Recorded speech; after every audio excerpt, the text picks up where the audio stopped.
Hello friends, कैसे हैं आप सब। फाइनली आपका मैं वेलकम करना चाहता हूं डे 9 स्टडी के इस यूट्यूब प्लेटफॉर्म पे। और मैं मोहम्मद आदिल शरीफ बीएचयू का स्टूडेंट मैं रह चुका हूं। मैंने बीएचयू से किया बीकॉम एमकॉम और मेरा बीएड है परसुइंग।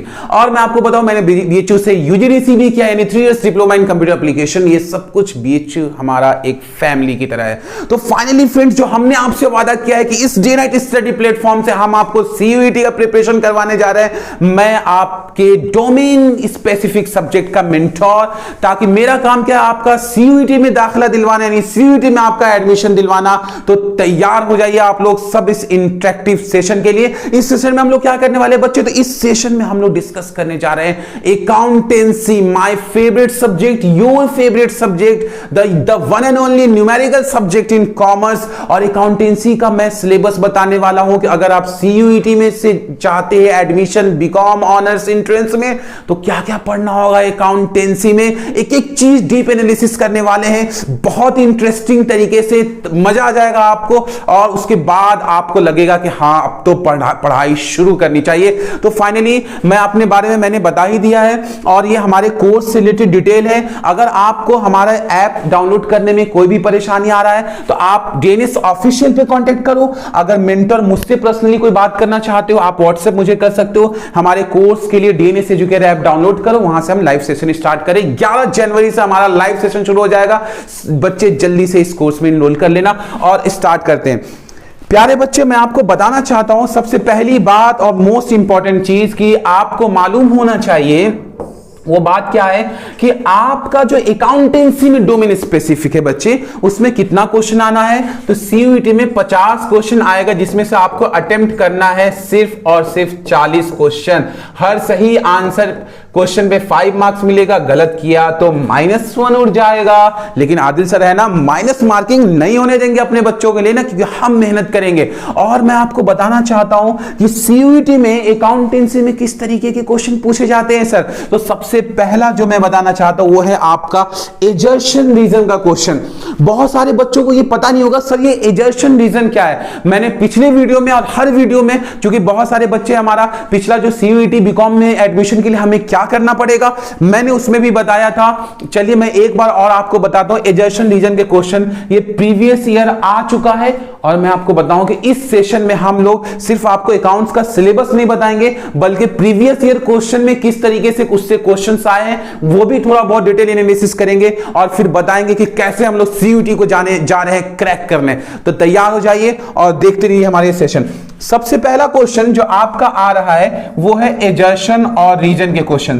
तो बच्चे एजर्शन रीजन की, एजर्शन होता क्या है? एजर्शन कहते हैं किसी भी फैक्ट को, फैक्ट मतलब किसी भी तथ्य को एजर्शन कहते हैं, और रीजन कहते हैं उसके एक्सप्लेनेशन को। मतलब नहीं सर आसान लैंग्वेज में समझाइए। मैं आसान लैंग्वेज में समझा, मैंने और भी मेरा वीडियो देखेंगे, मैंने एक ही एग्जांपल सब में दिया ताकि आपको एजर्शन रीजन का मतलब। एजर्शन मैंने कहा कि कौवा जो है वो काला होता है, कौवा काला होता है। क्या ये एक फैक्ट नहीं है, एक तथ्य है? हाँ एकदम सही है बात है सर, कौवा काला होता है। रीजन मैंने लिखा क्योंकि वो धूप में रहता है। मेरे भाई क्या ये रीजन सही है सर? नहीं सर, धूप में रहता है उससे कौवा क्या हो, तो बचपन से ही काला होता है। हाँ यही है एजर्शन और रीजन। एजर्शन कहते हैं फैक्ट को, रीजन कहते हैं उस फैक्ट के एक्सप्लेनेशन को। जैसे एक अकाउंट्स का एजर्शन ले लो, मैं कहूं कि मैनेजर का जो कमीशन है वो प्रॉफिट एंड लॉस अकाउंट में चार्ज किया जाता है। तो आप बोलेंगे क्या ये फैक्ट है? हाँ सर, मैनेजर का कमीशन तो प्रॉफिट एंड लॉस अकाउंट में चार्ज करता है। मैंने इसका रीजन दिया because it is charged against profit. तो आप बोलेंगे हाँ सर ये तो सही है, एजर्शन भी सही है और रीजन भी सही है।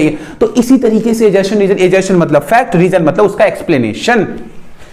डायरेक्ट क्वेश्चन अकाउंट्स में आपको देखने को मिलेंगे। Match the column question, match the column question का क्या मतलब है सर? जैसे मैं बोलूं in the absence of partnership deed, partnership deed नहीं बनी हुई है, तो इंटरेस्ट ऑन लोन 6% मिलेगा, सैलरी नहीं मिलेगी, कमीशन नहीं मिलेगा, कमीशन टू पार्टनर नहीं मिलेगा, आपको इंटरेस्ट ऑन ड्रॉइंग चार्ज नहीं होगा। ये मैच द कॉलम टाइप के क्वेश्चन भी पिछले साल देखने को मिले थे।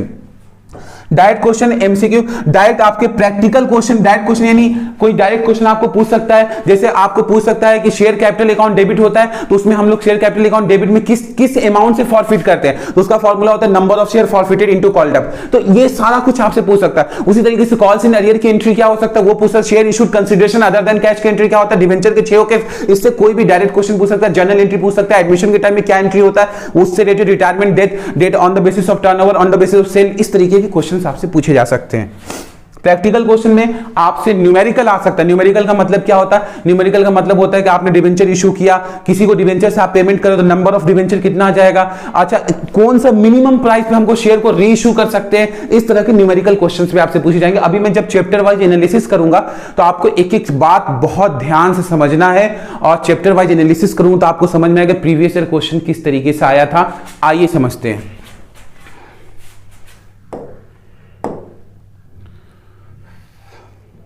बच्चे ध्यान से समझना, ताकि कोई डाउट हो तो मैं आपको बता सकूं आसानी से। ध्यान समझना।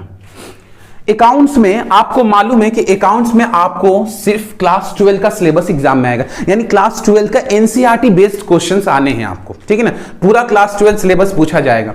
क्लास 12 में इस बार जो बोर्ड एग्जाम जो बच्चे अपीयर होने जा रहे हैं, उनको पता है कि एनपीओ हमारे सिलेबस से बाहर है ना। हम लोग भी 11 12 को पढ़ा रहे हैं, तो उसको एनपीओ हम लोगों ने नहीं पढ़ा है। बट सीयूईटी में चूंकि पिछली बार क्वेश्चन आ चुका है, तो हमें एनपीओ पढ़ना होगा। एनपीओ का फुल फॉर्म अगर हम बात करें तो एनपीओ का फुल फॉर्म है नॉट फॉर प्रॉफिट ऑर्गेनाइजेशन, यानी ऐसे ऑर्गेनाइजेशन जो प्रॉफिट के लिए काम नहीं करता, उसको नॉट फॉर प्रॉफिट ऑर्गेनाइजेशन बोलते हैं।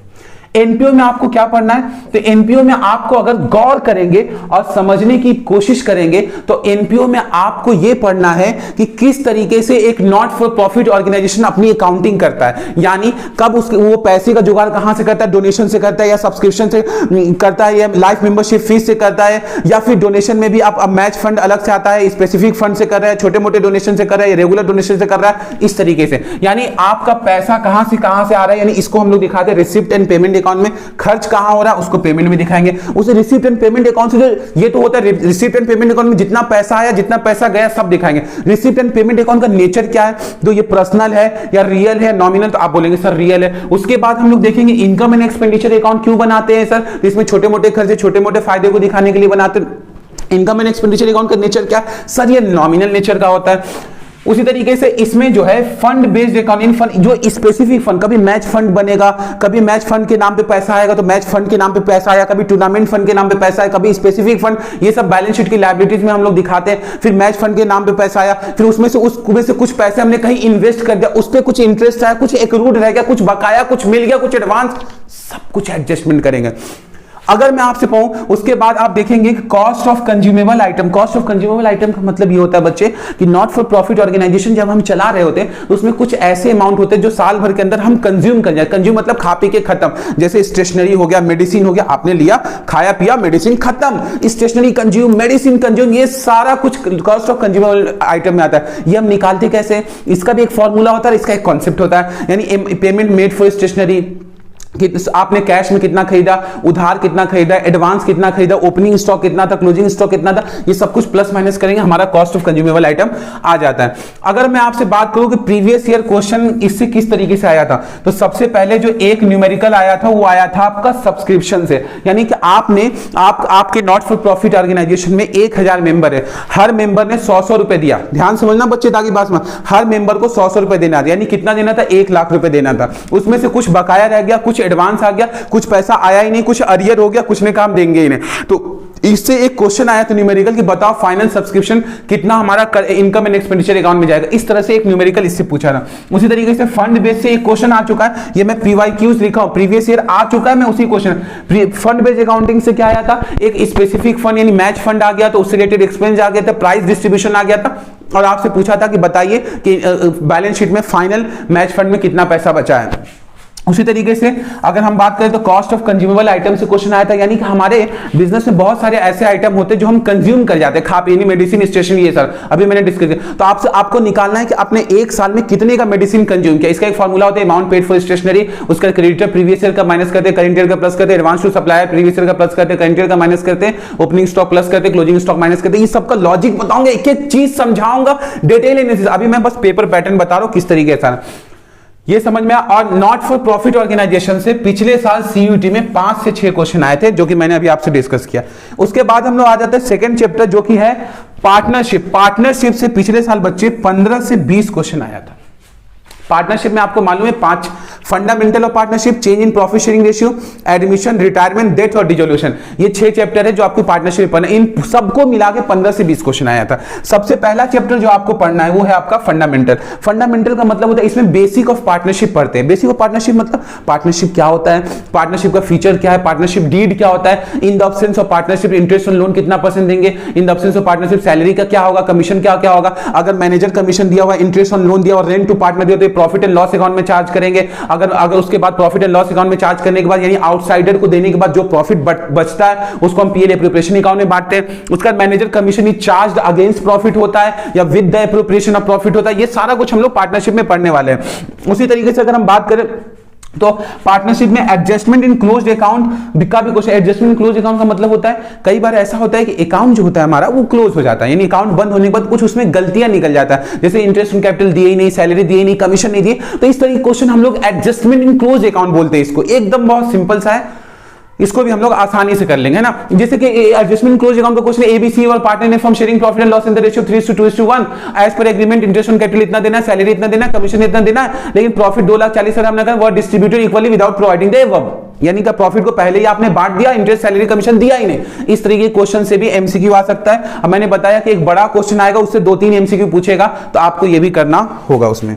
उसके बाद हम लोग बात करते हैं इंटरेस्ट ऑन लोन से भी क्वेश्चन पूछ सकता है। इंटरेस्ट ऑन लोन से कैसे, जब कोई partner as a loan business को पैसा देता है तो उस पर इंटरेस्ट ऑन लोन 6% लगाते हैं। अगर पार्टनरशिप डीड एब्सेंट है फिर भी उस पर किस तरीके से न्यूमेरिकल आएगा ये भी हम लोग को देखना है, ठीक है। उसके बाद अगर हम लोग बात करें तो बात कर लेते हैं, हाँ, अब फंडामेंटल से पिछले साल किस तरह के क्वेश्चन पूछे गए थे। तो फंडामेंटल से पिछले साल की अगर हम बात करें तो पिछले साल जो क्वेश्चन पूछे गए उसमें सबसे पहला जो टॉपिक आया था वो हमारा इंटरेस्ट ऑन ड्राइंग से था। इंटरेस्ट ऑन ड्राइंग का मतलब क्या होता है बच्चे, यानी पार्टनर है, इंटरेस्ट ऑन ड्राइंग 2 तरह का होता है, एक रेगुलर और इरेगुलर ड्राइंग होता है। रेगुलर ड्राइंग का मतलब जब partner in the beginning of every month और क्वार्टरली या 6 मंथ या 9 मंथ के केस में पैसा निकालता है, उससे इंटरेस्ट ऑन ड्राइंग चार्ज करने से क्वेश्चन आया था। ओपनिंग कैपिटल निकालने को आया था। ओपनिंग कैपिटल मतलब क्लोजिंग कैपिटल से ओपनिंग कैपिटल कैसे निकलता है, तो क्लोजिंग कैपिटल, फिर उसमें ड्राइंग का एडजस्टमेंट, प्रॉफिट का एडजस्टमेंट, ये सारा कुछ करने के बाद हमारा फाइनल आंसर ओपनिंग कैपिटल आता है, वो निकालने के लिए एक न्यूमेरिकल आया था। उसी तरीके से अगर बात करें तो पार्टनरशिप डीड से क्वेश्चन आया था कि in the absence of partnership deed, यानी अगर पार्टनरशिप डीड एब्सेंट है तो इंटरेस्ट ऑन लोन कितना परसेंट देंगे, सैलरी देंगे नहीं देंगे, कमीशन देंगे नहीं, प्रॉफिट इक्वली बटेगा नहीं बटेगा, ये सारा कुछ पूछा था। उसके बाद अगर हम डिविजिबल प्रॉफिट निकालने आया था, यानी अगर आप एक पीएल एप्रोप्रिएशन अकाउंट बना रहे हो, उसमें इंटरेस्ट ऑन कैपिटल दे दिया, सैलरी दे दिया, आपने कमीशन दे दिया, तो आखिर कौन सा प्रॉफिट है जिसे आप बांटने वाले हो, वो डिविजिबल प्रॉफिट निकाल कर दिखाओ। इससे भी एक क्वेश्चन आया था। उसके बाद करें चैप्टर 2 जिसका नाम है change in profit sharing ratio. Change in profit sharing ratio बच्चे क्या होता है, जब 2 पार्टनर बिजनेस को स्टार्ट तो करते हैं 3:2 के रेशियो में, लेकिन बाद में वो अपना रेशियो चेंज कर लेते हैं, इसी को हम लोग change in profit sharing ratio कहते हैं। ये आपको समझ में आया होगा। इसमें change in profit sharing ratio में वो देखते हैं कि जब वो रेशियो को चेंज कर रहे होते हैं बट वो गुडविल नहीं बांटना चाहते। गुडविल ऐसे भी 2 तरह का होता है, परचेज गुडविल होता है, सेल्फ जनरेटेड गुडविल होता है। सेल्फ जनरेटेड गुडविल कभी नहीं बढ़ता, परचेज गुडविल हमेशा राइट ऑफ होता है, ये आपने पढ़ा होगा। उस तरीके से गुडविल एडजस्टमेंट कैसे होता है, जर्नलिज्म नहीं बांटना चाहते तो क्या करेंगे, प्रॉफिट एंड लॉस नहीं बांटना चाहते तो क्या करेंगे, कैपिटल एडजस्टमेंट कैसे करना पड़ता है, ये सारा कुछ हम लोग चेंज इन पीएसआर में देखेंगे। उसी तरीके से चेंज इन पीएसआर में गुडविल निकालने की जो मेथड है, यानी अगर एवरेज प्रॉफिट मेथड हो, यानी goodwill is equal to average profit into number of year purchase, या सुपर प्रॉफिट हो तो goodwill is equal to super profit into number of year purchase. Super profit कैसे निकलेगा, average profit minus normal profit, normal profit कैसे निकलेगा, capital employed into normal rate of return divided by 100। उस तरीके से capitalisation method से goodwill कैसे निकलता है, ये तीनों मेथड हमको डिस्कस करना है। अगर मैं आपसे बात करूं प्रीवियस ईयर क्वेश्चन के, तो प्रीवियस ईयर में हम लोग अगर देखेंगे तो सुपर प्रॉफिट मेथड से एक क्वेश्चन आ चुका है, यानी सुपर प्रॉफिट मेथड से गुडविल निकालने के लिए प्रीवियस ईयर में आया था। उसी तरीके से एसेट्स लायबिलिटीज की कुछ इंफॉर्मेशन दे दिया था और इसमें एक चीज गायब कर दिया था। तो एसेट्स को एक तरफ लिखकर, लायबिलिटीज को एक तरफ लिखकर हमको निकालना था कि फाइनल एसेट्स कितना हमारा बच रहा है। जैसे सपोज कीजिए कि एक बैलेंस शीट, ठीक है ना, बैलेंस शीट में हम लोग को मालूम है कि यहाँ लायबिलिटीज होता है, फिर यहाँ पे अमाउंट होता है, फिर यहाँ पे एसेट्स होता है और फिर यहाँ पे अमाउंट होता है। अब लायबिलिटीज में बहुत सारी चीजें दिया हुआ, क्रेडिटर दिया हुआ है, बिल्स पेबल दिया हुआ है, बैंक लोन दिया हुआ है, कैपिटल दिया हुआ है, इधर जमीन दिया हुआ है, बिल्डिंग दिया हुआ है, प्लांट दिया हुआ, मशीनरी दिया, ये 10 10 10 10, ये आ गया हमारा 40 रुपए। इधर भी हम लिखेंगे 40, यहाँ यहाँ 10 10 10, अब यह घट रहा है तो अब कुछ नहीं घटेगा तो हम लोग गुडविल लिख देंगे। बैलेंसिंग फिगर क्या आ जाएगा हमारा, गुडविल 10। इसको बोलते हैं हम लोग परचेज गुडविल, जो कि हम पे करके खरीदते, वही गुडविल यहाँ पे निकालने को एग्जाम में क्वेश्चन आ चुका है। उसी तरीके से workman compensation reserve, investment fluctuation reserve का ट्रीटमेंट आया था, यानी अगर एक पार्टनर अपना रेशियो चेंज कर रहा है और उसके पास कुछ वर्कमैन कंपनसेशन रिजर्व बचा हुआ है, इन्वेस्टमेंट फ्लक्चुएशन रिजर्व बटा, तो उसको वो कैसे बांटेगा, इसका ट्रीटमेंट भी एग्जाम में पूछा गया है। तो इसको हम लोग समझे, अगर वो बांटना चाहते तो कैसे बांटेगा, नहीं बांटना चाहते तो एडजस्टमेंट कैसे करेगा, ये कुछ एग्जाम में आ सकता है। इसके बाद अगर हम लोग बात कर ले, इसके बाद अगर हम लोग देखेंगे तो एडमिशन ऑफ ए पार्टनर से क्वेश्चन आया। बच्चे एडमिशन ऑफ पार्टनर से क्वेश्चन सबसे पहला तो इसमें जो न्यू रेशियो निकालना, सैक्रिफाइसिंग रेशियो निकालना, ये हमें सीखना पड़ेगा। उस तरीके से जब नया पार्टनर कैपिटल लेकर आता है तो bank account debit to incoming partners capital account, या गुडविल लेकर आता है टू प्रीमियम गुडविल, फिर प्रीमियम गुडविल को किस रेशियो में बांटते हैं, सैक्रिफाइसिंग रेशियो में बांटते हैं। उसके बाद अगर कोई पार्टनर गुडविल नहीं ला पाता है कैश में तो उसके करेंट अकाउंट को डेबिट करके बाकी चीजों को सैक्रिफाइसिंग रेशियो में बांट देते हैं। उसी तरीके से उसमें रिवैल्यूएशन अकाउंट, और एक बड़ा क्वेश्चन पूछा था जिसमें revaluation account partners capital account से रिलेटेड कुछ इंफॉर्मेशन पूछा, जैसे रिवैल्यूएशन में प्रॉफिट कितना आएगा, किस रेशियो में बटेगा, पार्टनर्स कैपिटल अकाउंट कैसे बनेगा, बैलेंस शीट क्या आएगा, किस तरीके से रेशियो एनालिसिस होगा, किस तरीके से तमाम चीजें बटेगा। इससे क्वेश्चन एक केस स्टडी बड़ा सा आया था जिसमें 3-4 क्वेश्चन आया था, वो हमें अटेम्प्ट करना था। उस तरीके से adjustment of capital on the basis of proportionate capital on the basis of new partners capital, कैसे हम एडजस्टमेंट करते हैं, इससे भी क्वेश्चन आया था। अगर हम प्रीवियस ईयर क्वेश्चन की बात करें एडमिशन ऑफ ए पार्टनर से, तो आपको जानकर बड़ा अच्छा लगेगा कि प्रीवियस ईयर में क्या कुछ आ चुका है, तो उसको हम लोग जरा सा डिस्कस कर ले। तो प्रीवियस ईयर में केस बेस्ड एमसीक्यू आया था। केस बेस्ड एमसीक्यू क्या होता है कि एक बड़ा सा क्वेश्चन आया था, एक बड़ा सा क्वेश्चन आया था। उस बड़े से क्वेश्चन में आपको क्या करना था बच्चे, उस बड़े से क्वेश्चन से आपको रिवैल्यूएशन का प्रॉफिट बताना था, पार्टनर्स कैपिटल अकाउंट में जनरल रिजर्व किस रेशियो में बटेगा ये बताना था, कैपिटल कैसे एडजस्ट होगा वो बनाना था, on the basis of proportionate या on the basis of new partners capital कैसे एडजस्टमेंट होता है, ये सारा कुछ बताना था। उसी तरीके से अगर हम बात करें तो इसमें सैक्रिफाइसिंग रेशियो न्यू रेशियो निकालने के लिए भी एक क्वेश्चन आ चुका है। उसी तरीके से गुडविल का एंट्री भी हमारा यहाँ पे आ चुका है कि जब गुडविल लेकर आएगा तो कैसे। और उसी तरीके से एक क्वेश्चन हिडन गुडविल से पूछा था, यानी कैपिटल दे दिया, जनरल रिजर्व दे दिया, सब कुछ दे दिया, एक नया पार्टनर आ रहा है तो बताइए वो कितना गुडविल लेकर आएगा, और गुडविल हिडन वहां बताया नहीं कि गुडविल ऑफ द फर्म क्या है। तो इससे एक क्वेश्चन देखने को आपको मिलेगा। तो ये घबराने की बात नहीं, क्योंकि आदिल सर आपके साथ है तो सब कुछ हो जाएगा आसान। बहुत ही एनालिसिस और बहुत ही इंटरेस्टिंग तरीके से आदिल सर आपको पढ़ाएंगे ताकि सारा मामला क्लियर हो जाएगा और कोई डाउट आपके मन में नहीं आएगा। उसके बाद अगर हम लोग बात कर ले तो retirement of A partner, retirement of A partner से बहुत ज्यादा क्वेश्चन तो नहीं, यानी 1-2 क्वेश्चन आया। एक तो एडजस्टमेंट ऑफ रिजर्व से आया था, यानी जनरल रिजर्व अगर होगा तो कैसे बांटेंगे, प्रॉफिट एंड लॉस को कैसे बांटेंगे, एडवर्टाइजमेंट सस्पेंस, यानी पार्टनर रिटायर हो रहा है तो उस केस में जनरल रिजर्व किस तरीके से बटेगा, एडवर्टाइजमेंट सस्पेंस, यानी कोई लॉस हो रहा है एडवर्टाइजमेंट के थ्रू कोई लॉस हो तो उसको हम लोग कैसे बांटेंगे, ये सारा एनालिसिस इस रिटायरमेंट चैप्टर से आया था। तो ये हमारा प्रीवियस क्वेश्चन एनालिसिस मैंने कर लिया है। उम्मीद है इतना समझ में आया होगा। आगे हम लोग बढ़ते हैं ताकि जल्दी जल्दी हम लोग और भी चैप्टर्स को गौर करें। उसके बाद आते हैं डेथ। डेथ का मतलब क्या, पार्टनर खत्म, कहानी खत्म, ऐलान करवा दीजिए पार्टनर दुनिया से चले गए। तो प्यारे बच्चों डेथ से किस टाइप के क्वेश्चंस आए थे मैं जल्दी एनालिसिस कर दूं। तो डेथ चैप्टर को अगर आप गौर करें तो देखो, जब पार्टनर मर जाता है ना, जैसे कि जब कोई मरता है तो अपनी विरासत छोड़ के जाता है और वही बढ़ता है, यही तो फैक्ट की बात है ना बच्चे। तो अब जब कोई पार्टनर मर जाता है तो उसमें हम लोग देखते हैं कि उसको प्रॉफिट में किस तरीके से शेयर मिलेगा। तो प्रॉफिट में शेयर देने के 2-3 तरीके हो सकता है, on the basis of average profit, या on the basis of turnover, और या on the basis of previous year profit. तो ये तीनों तरीके से प्रॉफिट में किस तरीके से हम करेंगे। उसके बाद अगर हम डेथ की बात करें तो पार्टनर जब कोई मर जाता है तो उसको हम लोग प्रॉफिट में जब हिस्सा देते हैं तो उसकी जर्नल एंट्री क्या पास होती है, तो आपने पढ़ा होगा profit and loss suspense account debit, जो पार्टनर मर गया, टू सीज कैपिटल या टू डीज कैपिटल, ये तो ये हमारी जनरल एंट्री होती है जो हम इस केस में कहते हैं, जो जब कोई पार्टनर डेथ कर जाए, डेथ करने जाए का मतलब कि दुनिया से वो चला गया। अब उसके बाद हम लोग देखते हैं, ये मैंने बताया ठीक है ना। तो डेथ से प्रीवियस ईयर में किस तरीके से क्वेश्चन आया, तो प्रीवियस ईयर से इस तरीके से क्वेश्चन आया था कि जो पार्टनर मर गया उसको प्रॉफिट में हिस्सा निकाल, on the basis of average profit या on the basis of turnover, का मतलब होता है सेल्स के बेसिस पे या ऑन द बेसिस, ये मैंने करवाया। उसके बाद आते हैं हम लोग डिसोल्यूशन। डिसोल्यूशन क्या होता है बच्चे, डिसोल्यूशन का मतलब होता है जब हम किसी कंपनी को ही क्लोज कर देते हैं, firm gets close, assets get sold and liabilities get paid, is known as dissolution. ये आपको मैं बताया था। अब डिसोल्यूशन में हम लोगों को क्वेश्चन जो आया था वो बच्चे अगर आप लोग गौर करते हो, डिसोल्यूशन का जो सिलेबस है वो क्या है कि रियलाइजेशन अकाउंट बनाना, रियलाइजेशन अकाउंट बनाना, कौन डिसोल्यूशन एक्सपेंस कौन बॉन्ड कर रहा है, बॉन्ड by partner paid by partner, बॉन्ड by firm paid by firm, बॉन्ड by partner paid by partner, या बॉन्ड by partner paid by firm, बॉन्ड by firm paid by partner, या बॉन्ड by partner paid by partner. ये सारा केसेस हम लोग आपको डिटेल एनालिसिस करेंगे। कौन से चैप्टर में बच्चे, डिसोल्यूशन चैप्टर में। इसके जो भी जर्नल एंट्रीज आया था, रियलाइजेशन अकाउंट से रिलेटेड जर्नल एंट्रीज आया था, अगर हम इसके प्रीवियस ईयर क्वेश्चन को एनालिसिस करने की कोशिश करें तो आप देखेंगे कि डिसोल्यूशन से एंट्री बेस्ड क्वेश्चन आया था। यानी मैंने अभी बताया ना कि जर्नल पूछा था कि इफ डिसोल्यूशन एक्सपेंस 5000 है, it is born bye partner and paid by firm, तो उसकी एंट्री क्या होगी? अगर born bye partner paid by partner तो क्या होगी? वर्कमैन कंपनसेशन रिजर्व अगर डिसोल्यूशन के केस में दिया हुआ तो उसको हम किस तरीके से रियलाइजेशन अकाउंट में ले जाएंगे, उसमें कितना, अगर वर्कमैन कंपनसेशन रिजर्व 50,000 दिया हो, उसकी लायबिलिटी 20,000 दिया हुआ, तो हम उसको कैसे बांटेंगे, ये सब कुछ हमको वर्कमैन कंपनसेशन इस चैप्टर में हमको बहुत एनालिसिस तरीके से पढ़ना है। उस तरीके से प्रोविजन फॉर डाउटफुल डेब्ट, अगर डेटर पे कोई प्रोविजन हमने बनाया तो उसको रियलाइजेशन अकाउंट क्रेडिट में ले जाएंगे, डेबिट में लिखा है, उसकी जर्नल क्या होगा, इस सबका शॉर्टकट शॉर्ट ट्रिक सब कुछ बताएंगे।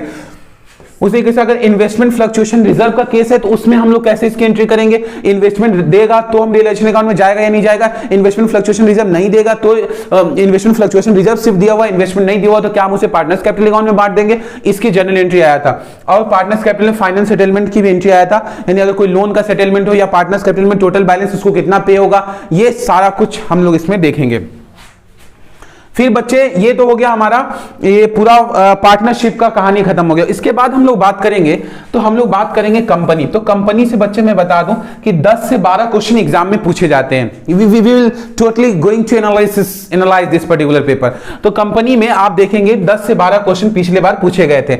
अब कंपनी में सबसे पहले जो आता है हमारा शेयर आता है। शेयर में आप लोगों ने पढ़ा होगा कि जब हम शेयर इशू करते हैं पार पे, प्रीमियम पे, कंसिडरेशन, कभी कभी क्या होता है कि हम कंपनी कोई मशीन, प्लांट, बिल्डिंग ये सब खरीदते हैं, उसके बदले में शेयर्स उसका पेमेंट करती है, तो उसमें नंबर ऑफ शेयर कितना दे रही है, इस तरीके क्वेश्चन। उसका कॉल सिनेरियो, कभी कभी पैसा नहीं मिलता तो कॉल सिनेरियो हो जाता है, कभी कभी एडवांस पैसा आ जाता है तो कॉल सिनेरियो एडवांस आ जाता है, कभी कभी ओवर सब्सक्रिप्शन हो जाता है, यानी कि 10,000 शेयर इशू किया but public were applied for 30,000 से that is known as over subscription. और कभी कभी शेयर को हमें कैंसिल करना पड़ता है, that is known as share cancellation. कभी कभी उस शेयर को हमें रीइशू करना होता है, रीइशू पार पे हो सकता है, प्रीमियम पे हो सकता है, रीइशू डिस्काउंट पे हो सकता है। उस तरीके से कौन सा मिनिमम प्राइस पे हमें शेयर को फिर से रीइशू कर सकते हैं, ये सारा कुछ balance sheet, authorised capital, issued capital, subscribe and fully paid, subscribe but not fully paid, उसकी पूरे बैलेंस शीट का नक्शा हम लोग देखने वाले। बहुत इंटरेक्टिव सेशन होने, बस आप तैयार रहो ताकि सारा कुछ एकदम धड़ल्ले से हो जाए, एकदम आराम से सब बात समझिए। सारा टॉपिक मैंने डिस्कस कर लिया। अगर हम बात करें प्रीवियस ईयर किस तरह के क्वेश्चन आए थे, तो देखिए प्रीवियस ईयर शेयर से किस तरह के क्वेश्चन आए थे तो ये भी हम लोग डिस्कस कर लें। तो इसमें सबसे पहले एक्सेस मनी कितना, यानी कि आपको पहला क्वेश्चन पूछा था, इसमें एक बड़ा सा केस स्टडी दिया था, उसमें पूछा था कि बताओ कि ओवर सब्सक्राइब कितने से हुआ था। फिर निकालना था कॉल सिनेरियो में तो कितना पैसा हमें एक्चुअल में नहीं मिला।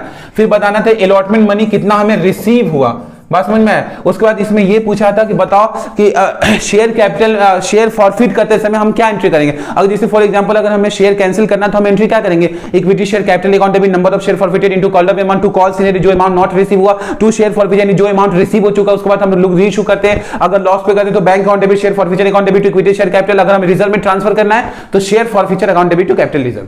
ये सब कुछ रटा हुआ है ना, आप बस साथ दे दो, आग लगा देंगे हम लोग इस सेशन में। उसी तरीके से अब अगर हम लोग बात करें डिवेंचर की बात करें तो डिवेंचर से क्वेश्चन आ सकते हैं। डिवेंचर जो 6 केसेस है बहुत इंपॉर्टेंट है, that is debenture issued at par, redeem at par, debenture issued at premium, redeem at par, debenture issued at premium, redeem at premium, debenture issued at discount, redeem at par, debenture issued at discount, redeem at debenture issued at premium, redeem at रटा हुआ है सब कुछ debenture से हम लोग पढ़ेंगे। बहुत तेजी से एनालिसिस करने वाले हैं, तैयार रहिए, आग लगा देंगे हम लोग पूरे सिलेबस में। उसके बाद अगर हम लोग बात करें बच्चे तो पिछले साल डिवेंचर से किस तरह के क्वेश्चंस आए थे, ये एक बहुत इंपॉर्टेंट है। अगर हम बात करें तो पिछले साल देखेंगे कि डिवेंचर से जो पहला क्वेश्चन आया था वो उस पर थोड़ा सा गौर कर लीजिए। पिछले साल अगर हम देखा जाए तो डिवेंचर से जो क्वेश्चंस आया था वो किस किस टॉपिक से आया था और किस तरीके का आया था। तो उसमें सबसे पहला क्वेश्चन है issue of debenture consideration other than cash, यानी कभी कभी कंपनी क्या होती है, प्लांट, बिल्डिंग, मशीन, ये सारा कुछ कंपनी खरीदता है और उसके बदले में उसके पास पैसे नहीं होते तो वो डिवेंचर इशू करके उसका पेमेंट करता है। तो उसमें निकालने आया था कि कितना नंबर ऑफ डिवेंचर वो इशू कर रहा है, ये सारा टॉपिक है। उसके बाद loss on issue of debenture, यानी जब हम लोग डिवेंचर इशू करते हैं डिस्काउंट पे रिडीम होता है पार पे, या डिवेंचर इशूड होता है प्रीमियम पे रिडीम होता है प्रीमियम पे, तो इसमें कितना डिवेंचर इशू करते समय हमें लॉस यानी फ्यूचर यानी प्रिंसिपल ऑफ, अगर हम बात करें प्रिंसिपल ऑफ कंजर्वेटिज्म या अप्रोच यहां पे क्या होता है वो सारा कुछ हम लोग समझेंगे। अच्छा एक बात याद रखना बच्चे, मैं जब पढ़ाऊंगा तो आपको बहुत आसान लैंग्वेज में चिंटू मिंटू का एग्जांपल देके एकदम इंटरेस्टिंग तरीके से आपको पढ़ाऊंगा, तो बस आप तैयार है ना आग लगाने के लिए। उसके बाद हम लोग बात करें रिडम्पशन ऑफ डिवेंचर, तो रिडम्पशन ऑफ डिवेंचर टॉपिक को भी ध्यान समझो। रिडम्पशन ऑफ डिवेंचर का मतलब होता है कि आपने डिवेंचर इशू किया 2 साल 4 साल 5 साल 10 साल बाद आपने डिवेंचर का पैसा आपको वापस करना है, that is known as redemption of debenture. अगर हम रिडम्पशन ऑफ डिवेंचर की बात करें तो रिडम्पशन कैसे होता है, तो आप चाहो तो out of fresh share issue करके इशू कर सकते हो, या आपके पास कुछ पहला पिछला रिजर्व है उससे कर सकते हैं, सिंकिंग फंड आपने बना रखा। तो प्रीवियस ईयर क्वेश्चन में पता है क्या क्वेश्चन आया था कि डीआरआर कितना परसेंट बनाते हो, डीआरआर बोले तो डिवेंचर रिडम्पशन रिजर्व, डीआरआई बोले तो डिवेंचर रिडम्पशन इन्वेस्टमेंट। तो किस किस कंपनी के केस में कितना कितना डीआरआर बनता है, किस किस कंपनी के केस में कितना डीआरआई बनता है। डिवेंचर रिडम्पशन रिजर्व की बच्चे अगर हम बात करें तो डीआरआर में देखो, अगर फाइनेंशियल कंपनी है, नॉन फाइनेंशियल कंपनी है, housing company, housing finance company से, बैंकिंग कंपनी से, नॉन बैंकिंग कंपनी से, सब में डीआरआर का रेट अलग अलग वेरी करता है। डीआरआई की बात करें तो 15% बनता है, इसमें भी कुछ सिचुएशन में डीआरआर बनेगा, कुछ सिचुएशन नहीं बनेगा। अगर हम डिवेंचर रिडम्पशन रिजर्व की बात करें तो हमारा जो रिडम्पशन होता है या तो आउट ऑफ प्रॉफिट हो सकता है या फिर आउट ऑफ कैपिटल होता है। इसमें हम ये डिसाइड करते हैं कि आउट ऑफ प्रॉफिट टोटली होगा या आउट ऑफ कैपिटल होगा, सब कुछ बताएंगे ना आदिल सर, है ना भाई, बड़े बड़े बड़े। हाँ सर आगे बढ़िए। उसके बाद अकाउंट्स में जो पार्ट बी है, इससे भी हम लोगों को अच्छे खासे क्वेश्चन देखने को मिले। इससे तकरीबन मैं आपको बताना चाहूंगा बच्चे कि इससे भी हम लोग को एग्जाम में 10 से 12 क्वेश्चन देखने को मिलेंगे। पिछले बार मिले थे, मैंने प्रीवियस ईयर क्वेश्चन इसमें भी मैं बता देता हूं। तो इसमें सबसे पहले जो है financial statement of A company, जिसमें हम लोग का हेड और सब हेड पूछा था। आपको मालूम है कि जो हमारा वर्टिकल बैलेंस शीट बनता है, अगर हम लोग बात करें फाइनेंशियल स्टेटमेंट ऑफ कंपनी, जिसमें हम लोग equity and liability, share holder fund, share capital, reserve and सर्व, non current liability, current liability, assets, non current asset, current asset में क्या क्या आता है, non current fixed asset, tangible intangible, उसका नॉन करेंट इन्वेस्टमेंट, फिर शेयर कैपिटल में equity share capital, preference share capital, reserve and surplus में general reserve, workman compensation, profit and loss, statement of profit and loss, ये सब कुछ आपको बताएंगे बच्चे, एक एक चीज बताएंगे आपको डिटेल एनालिसिस में, ताकि आपको सब कुछ समझ। उसकी तरह से फाइनेंशियल स्टेटमेंट में हम देखेंगे उसका मीनिंग, उसके लिमिटेशन से एक थ्योरी आ गया था, इंपॉर्टेंस उसके थ्योरी आ सकता है। उसी तरीके से कंपैरेटिव कॉमन साइज, इस बार आपका 12th के सिलेबस में ये पॉइंट्स कटा हुआ, बट हम पढ़ेंगे कंपैरेटिव स्टेटमेंट कॉमन साइज में कौन हॉरिजॉन्टल एनालिसिस कौन वर्टिकल एनालिसिस होता है। यानी हर कंपनी कंपैरेटिव स्टेटमेंट बनाती है इसलिए ताकि वो अपने परफॉर्मेंस को कंपेयर करे कि पिछले साल उसने कितने का सेल किया, इस बार उसने कितने का सेल किया।